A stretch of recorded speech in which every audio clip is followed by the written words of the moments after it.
Assalamualaikum warahmatullahi wabarakatuh. Perkenalkan, nama saya Ahmad Adi Maulana, NIM 2206 2140 1030. Di sini saya akan membahas pengukuran linier. Alat ukur linier terbagi menjadi dua, yaitu alat ukur langsung dan alat ukur tidak langsung. Maka wajar bila alat ini pun berbeda. Untuk yang pertama, alat ukur langsung yaitu penggaris. Contoh jenis alat pengukuran yang pertama adalah penggaris. Siapa yang tidak tahu penggaris? Semua orang pasti tahu alat pengukur langsung yang paling sederhana ini.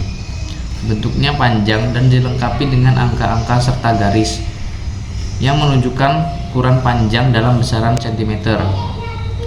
Kamu bisa mengukur lebar buku, panjang buku, tebal buku, panjang pensil, tebal pensil, dan lain-lain.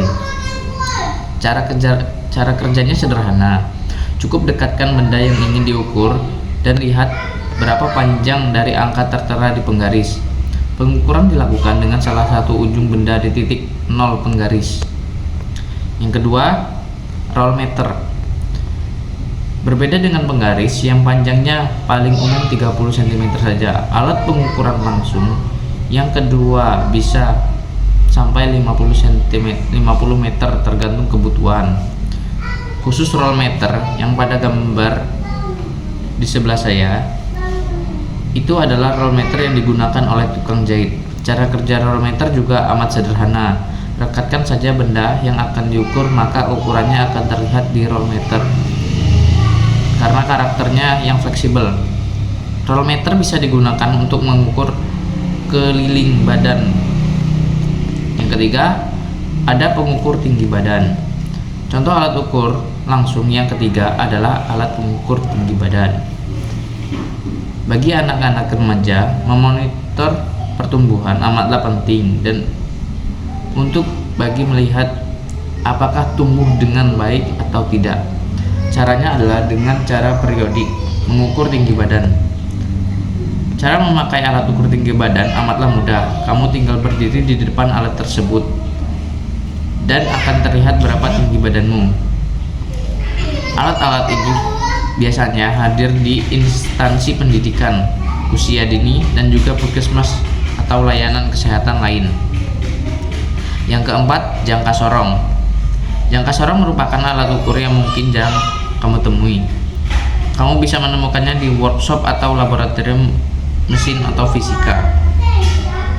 Jangka sorong adalah alat ukur presisi yang berfungsi untuk mengukur jarak luar benda, jarak bagian dalam benda, jarak kedalaman benda, mengunci bagian bergerak saat pengukuran, dan mengukur dalam milimeter. Yang kelima, mikrometer. Contoh alat ukur yang tidak langsung yang kelima adalah mikrometer. Alat ukur yang satu ini kerap kali digunakan untuk mengukur diameter atau ketebalan. Mikrometer pun hadir dalam beberapa jenis. Ada yang mulai dari 0 sampai 25, 24 sampai 50, dan hingga presisi mencapai 0,01 mm. Mikrometer hampir sama seperti jangka sorong karena keduanya mampu memberikan ukuran yang terkecil. Skala utama bagian atas bernilai 1 mm, skala bagian bawah bernilai 0,5 mm, dan skala nonius bernilai 0,01 mm. Itulah contoh jenis alat ukur pengukuran langsung. Beberapa contoh seperti penggaris, roll meter, dan pengukuran tinggi badan memanglah familiar karena sering ditemui sehari-hari. Contoh jenis alat ukur yang tidak langsung. Bila sebagian alat pengukuran langsung memang familiar, berbeda dengan alat pengukuran tidak langsung, kemungkinan kecil sekali bila kamu mendengarnya. Berikut ini contoh jenis alat ukur tidak langsung. Yang pertama ada blok ukur. Alat ukur ini yang tidak langsung yang pertama adalah blok ukur. Ternyata alat ini juga dikenal dengan nama lain seperti slip gauge, N gauge, dan Joe gauge atau Johnson gauge. Alat ini berbentuk balok dengan sisi yang halus, sejajar, dan rata. Saking halusnya alat ini disatukan, semuanya akan membentuk sebuah blok ukur dengan ukuran besar. Karena tujuannya memberikan ukuran presisi, alat ini wajib dibuat dari bahan yang kuat dan awet dan tahan lama. Yang kedua, batang ukur. Contoh jenis alat pengukuran tidak langsung selanjutnya adalah batang ukur. Batang ukur adalah pengukuran standar dalam pengukuran tidak langsung. Alat ukur yang seperti penggaris ini memiliki dua fungsi utama.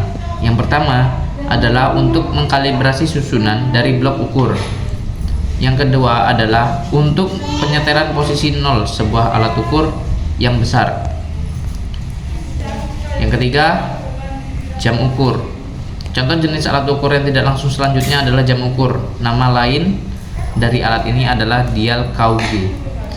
Alat ini memiliki fungsi untuk mengecek penyimpangan amat kecil dari sebuah bidang datar, permukaan yang bulat atau silinder, dan juga kesejajaran. Dial gauge memiliki bagian-bagian kecil untuk bekerja, yaitu batang penyangga, baut penjepit, blok as magnet, dan penjepit. Yang keempat, pupitas.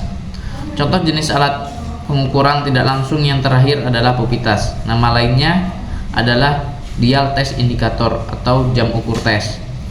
Fungsinya adalah untuk mengetahui apakah kerataan dari sebuah benda kerja. Selain itu, fungsi lain adalah untuk mengetahui toleransi satu benda atau produk.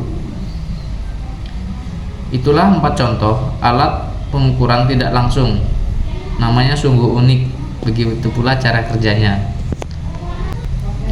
Dengan contoh di atas, maka sudah lengkap semua jawaban akan contoh jenis alat pengukuran tidak langsung dan langsung. Demikianlah yang dapat saya sampaikan tentang alat ukur langsung dan tidak langsung. Sekian dan terima kasih.